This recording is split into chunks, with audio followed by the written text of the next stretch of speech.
Добрый день, уважаемые зрители! Сегодня в рамках лекториума Академии наук Республики Саха-Якутия мы расскажем вам о философских основаниях научного познания. Наша тема посвящена Дню российской науки. Казалось бы, если подумать, как взаимосвязаны эти, в принципе, очень далекие сферы культуры, современная наука с ее техническим развитием, мы говорим, цифровая сейчас, информационная цивилизация, а с другой стороны, философия, истоки которой 2500 лет назад в Древней Греции, в Индии, в Китае. Но, несмотря на эту кажущуюся удаленность, на самом деле и современная наука использует и основана на скрытых определенных допущениях нашего сознания. И эти допущения как раз объясняются в той мере, когда наука заходит в какие-то тупиковые области или затруднения, именно философским познанием, философским способом оценки. Существующие научные понятия, они сугубо рациональны, объективны, апеллирующие к действительности, к окружающей нас реальности, даже, может быть, невидимые, а фиксируемые с помощью приборов, но в них заложены определенные установки и допущения нашего сознания. Наука в современном ее понимании появляется довольно поздно, приблизительно 400 лет назад. Это мы называем эпоха нового времени. И связано это с определенными изменениями в культуре, европейской культуре. Эти изменения как раз были связаны с тем, что тот особенный взгляд на окружающий мир, который можно соизмерять с определенными универсальными формами, становится объясним. И вот одна из таких интересных культурных установок, которая появляется именно в начало эпохи нового времени, это установка о том, что книга природы написана на языке математики. Вы прекрасно знаете о том, что математические понятия, математические величины – это вещи чистой абстракции, это определенные идеализации нашего сознания. Прекрасно вам известно, что многие крупные математики, астрономы работали именно в античную эпоху. Всем приходит в голову сразу имена Эвклида, родоначальника плоской геометрии, а также имена Архимеда и, конечно же, Пифагора и Платона. И вот именно тогда, еще раньше эпохи нового времени, в эпоху античности, люди поняли, что мир можно поделить как бы на две части. Или мир представляется в двух парадигмах. Первая парадигма – это мир по мнению, это мир, который описывается нашим обычным, его так называют эмпирическим сознанием, которое привыкло воспринимать мир соразмерно нашим органам чувств. И с другой стороны, есть мир по истине. И вот этот мир по истине, понимание того, что есть некоторые константные вещи, которые универсальны и не зависят от нашего частного, субъективного способа восприятия мира, от наших органов чувств, потому что у нас есть два глаза, вот две руки, две ноги, и тело имеет определенные размерности. Нет, вот именно мир по истине, который можно соизмерять только с идеальными объектами. И вот когда появляется философская концепция древнегреческого Платона об идеях или эйдосах, мир начинает пониматься так, что есть определенные абстрактные, идеализированные объекты, которые могут быть восприняты очень четко и универсально, причем научно, забегая вперед, рационально нашим сознанием. Вот эти вещи как раз называются идеями. Они выхватывают из нашей эмпирической действительности объекты в своей сущности, лишенные всяких таких эмпирических качеств, которые второстепенны, которые, если на которых зацикливаться, то можно просто же запутаться вот в этом хаосе эмпирических свойств и качеств реального мира. И вот когда мы этот мир начинаем, как будто хаотический мир, соизмерять с этими рациональными, универсальными конструктами как идея, то мир становится понятным. Вот я сказал слово «мир становится понятным», я как бы сделал вот еще одно философское допущение о том, что мир в какой-то один непрекрасный момент стал непонятным. И именно с этой точки начинается появление философии, когда вдруг мир демофилогизируется, и из понятного мира он превращается в какой-то непонятный объект. Все вещи мира становятся непонятными, и появляется необходимость в выработке нового рода занятий, которые бы этот мир заново на других основаниях могла бы объяснить. И вот именно этот момент фиксируется как появление преднаучного познания, преднауки. Эпоха нового времени осуществила кардинальные перестановки в способах восприятия окружающего мира.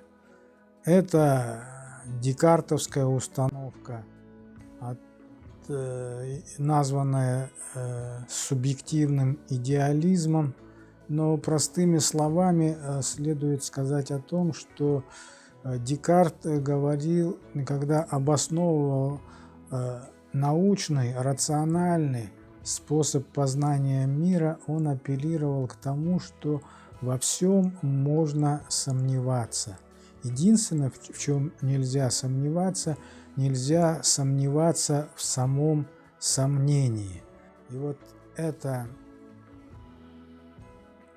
момент, его так называют когитального сознания, когда в момент восприятия, созерцания окружающего мира вы параллельно держите установку сознания, что это вы мыслите, вот именно тогда это знание, получаемое об окружающем мире, является объективным, то есть отражает объективную реальность. Вот когда мы заговорили о следующей научной и философской категории как объект, мы вдруг осознали, что именно в эпоху нового времени появляется вот это жесткое разделение на субъект и объект, которого не существовало в ранние способы восприятия окружающего мира. В мифах разделение на субъект и объект не существовало. Как говорят философы и ученые, субъект как бы растворялся в объекте. а с появлением в новое время рационального научного познания они как бы начинают жестко разделяться, и вплоть до появления неклассического естествознания в виде квантовой механики и теории относительности Альберта Эйнштейна, вот это субъект-объектное отношение постоянно выдерживается, и затем вот с появлением неклассики начинает переосмысливаться, потому что там возникают новые нюансы, новые парадоксы, и здесь вот это соотношение надо пересматривать заново. И вот именно в эти моменты ученым не хотелось, но приходится становиться философами, им приходится философствовать, то есть как бы поднимать всю эту породу классического естествознания, переосмыслять ее, в том числе переосмысляя вот по-новому вот эти субъект-объектные отношения. Я скажу еще вот следующий тезис о том, что любое научное понятие или утверждение скрывает в себе философские основания. Эти философские основания есть определенные допущения относительно нашего сознания, то есть определенные как бы скрытые установки, на которые мы в принципе не обращаем внимания. Только когда наука попадает в какую-то кризисную ситуацию, начинают эти основания заново пересматриваться, рассматриваться подробно, а так мы их почти не замечаем. Ну вот это говорит как раз о том, что когда существует нормальная стадия по Куну развития науки, ученые нисколько не обращают на свои вот эти допущения и установки относительно сознания, которыми они работают. А они всегда определенным образом есть. И вот это разделение на субъект и объект, и что считать объектом и что считать субъектом, оно как раз было основополагающим для появления классической науки. Так вот, например, возьмем вот такую очень абстрактную, идеализированную науку, как математика. Математика, как вы знаете, оперирует различными объектами, но один из первичных объектов – это понятие число. Вот. Большое внимание уделялось и философии древнегреческого Пифагора, его школы. И вот, оказывается, для того, чтобы мы сейчас, вот, начиная с 1 класса, может быть, даже и раньше, начали оперировать таким научным, очень строгим понятием относительно нашего сознания, были проделаны определенные допущения в нашем сознании. И вот оно как бы незаметно, но вот когда мы спросим себя, а что такое число, что нужно сделать для того, чтобы появилось число, оказывается, нужно проделать несколько условий. Первое условие относительно нашего сознания таково, что мир состоит из определенных дискретных объектов, или их можно назвать множеств. По-другому, мир устроен так, что он состоит из определенных множеств, с каких-то дискретных элементов. То есть мы на них можем, скажем так, грубо говоря, указать пальцев, пересчитать. Вот если бы мир был бы какой-то однородной, такой мутной субстанцией, то, находясь в таком мире, указать на что-то было бы гораздо сложно. Хотя феномен числа там уже может родиться относительно вот этого когитального сознания Декарта. Туда может быть появиться число 1, может быть появиться число 2. Так вот, а второе условие для того, чтобы появились числа в нашем мире, и это условие тоже когда-то проделали наши предшественники, ученые и все остальные люди, есть строго упорядоченные множества. То есть есть множество, элементы которого имеют определенный порядок. Вот этот элемент находится между элементом с таким значком и между элементом вот с таким значком. А обозначаться эти элементы могут значками совершенно разными, произвольно. И вот то, что мы говорим, мы используем, например, арабские цифры, или мы используем римские цифры, вот как раз говорит о том, что вот эти строго упорядоченным элементам множеств можно придать совершенно произвольные различные знаки. Ну, если вы подумаете, то, вот, например, в математической науке используется очень много различных значков для определения элементов различных множеств. И вот когда соединяются вот эти две установки вместе о том, что мир наш устроен так, что состоит из множеств, и то, что есть строго упорядоченное множество, и рождается научное понятие число. И потом мы бесплатно пользуемся этим концептом для того, чтобы что-то сосчитать, не задумываясь о этих установках. Так вот, сейчас в науке существует очень много в каждой дисциплине, пусть это биология, физика, химия, много различных понятий, и каждое понятие несет в себе вот такие установки сознания. И когда в этой научной дисциплине что-то происходит не так с теорией, теория, скажем так, попадает в кризисную ситуацию, в какой-то определенный мысленный тупик, не может объяснить окружающую действительность, то тогда ученым приходится заниматься раскопками вот этих философских оснований, научных понятий, той или иной научной теории, для того, чтобы осмыслить, чем же мы пользуемся. Вот такой наглядный пример можно привести, хотя это, если объяснять довольно строго, будет сложно для широкого круга. Но вот когда появляется теория относительности Эйнштейна, и когда пространство и время не становятся такими абсолютными субстанциями нашего мира, а когда они становятся относительными, когда они взаимосвязаны между собой, и, например, когда вы очень быстро движетесь в какой-то системе координат, то ваши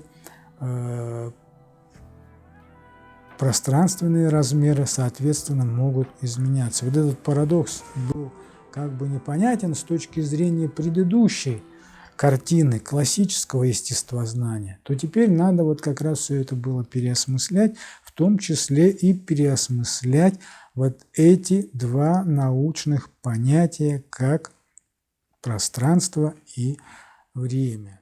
Вот я сказал о том, что наука как таковая и философия возникает тогда, когда мир вдруг в один прекрасный момент становится непонятным. Донаучное мировоззрение, мифологическое и религиозное мировоззрение, оно весь мир пыталось и, в принципе, хорошо объясняло. Вот, кстати, когда некоторые, скажем, странные вещи мы не можем в современной нашей ситуации объяснить, мы начинаем апеллировать к различным моделям мифологизации, придумываем какие-то определенные фантастические концепты, которые помогают нам объяснить. Ну вот человек устроен так, что вот феномен понимания для него очень и очень важен. Ему нужно объяснить. И вот, кстати, одна из важных функций научной теории – это объяснение. Человек начинает что-то понимать. И вот когда мир был демифологизирован, когда люди сказали, а мы уже не верим в эти мифологические рассказы, сказки, то тогда как раз должна появиться новая сфера культуры, которая будет объяснять снова этот мир. И это культурная сфера была названа наукой, science, которая, как я уже сказал, в современном ее виде появляется с механистической картиной мира лишь в XVII веке. Появляются такие, может быть, отдельные ученые, может быть, их можно назвать чудаками, но когда вдруг отношения относительно собственности начали меняться, и на смену феодальной общественно-экономической формации приходит капиталистическая или буржуазная, мы ее называем, общественно-экономическая формация, вдруг буржуа начинает замечать, что, казалось бы, эти все манипуляции с попытками объяснить окружающий мир оказываются очень выгодными с точки зрения коммерции, то есть приложение тех новых знаний, их потом назвали научные знания, оказывается, приносят довольно хорошую прибыль. Тогда именно в европейской культуре наука начинает играть важную социальную функцию, превращаясь из каких-то отдельных занятий таких странных людей, философов, в деятельность, в социальный институт. И потом подхватывается государством и начинает играть очень важные функции. Вначале в материальном производстве, затем в социальном устройстве общества, и затем в духовных основаниях общества. Я бы хотел подчеркнуть важный момент о том, что философия и наука непосредственно взаимосвязаны, и наука является, по сути, развитием философских идей.